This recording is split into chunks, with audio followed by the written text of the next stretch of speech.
Subaru se plie à l'électrification par le biais du Solterra. C'est en collaboration avec Toyota que le chantre du moteur Boxer réalise cette première voiture purement électrique dont on attendait finalement mieux. La critique ne tient nullement à la dégaine originale de ce crossover plutôt bien balancé, mais à ce qui se cache sous le capot.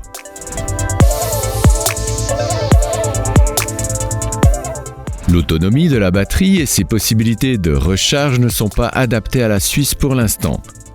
Le chargeur embarqué monophasé de 32 A offre une puissance de 7 kW en théorie, mais c'est oublier que les ménages suisses sont limités à 16 A. Le débit s'en trouve réduit à 3,7 kW, si bien que les recharges domestiques durent une éternité. Une fonction de recharge en triphasé, donc plus rapide, est néanmoins attendue pour fin 2023.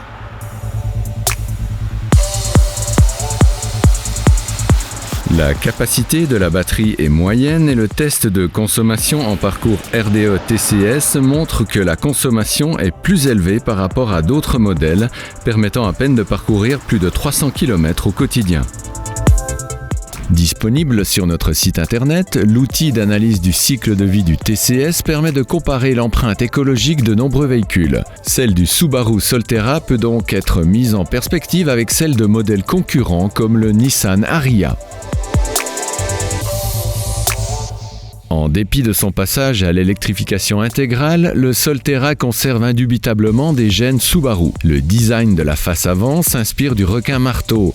La silhouette est basse et la carrosserie généreusement garnie de plastique.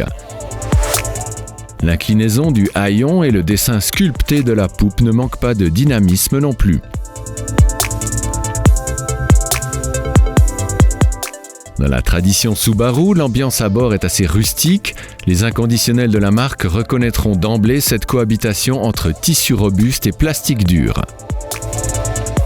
L'instrumentation semi-haute est sommaire mais bien disposée. Elle est complétée par un écran tactile classique de 12,3 pouces. Rehaussé par de larges inserts noirs piano, l'ensemble est assez accueillant.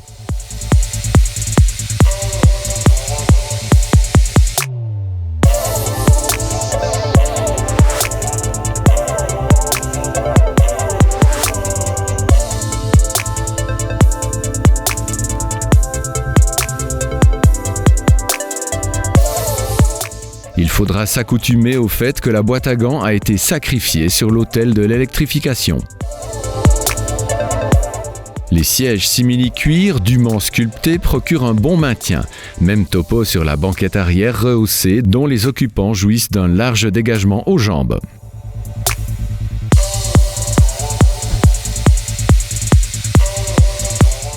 Sans être hyper volumineux, le coffre présente l'avantage d'être facile d'accès. On aurait juste souhaité un rangement additionnel pour les câbles de recharge.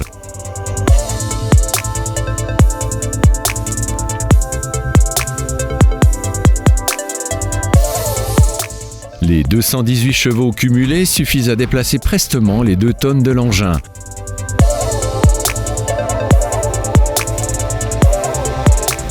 Les accélérations et les reprises sont à la fois progressives et régulières en mode normal, mais elles virent carrément au coup de boost en configuration Power. Le centre de gravité bas veille à la stabilité du Solterra, qui colle parfaitement à la chaussée et négocie les virages serrés sans le moindre mouvement de caisse.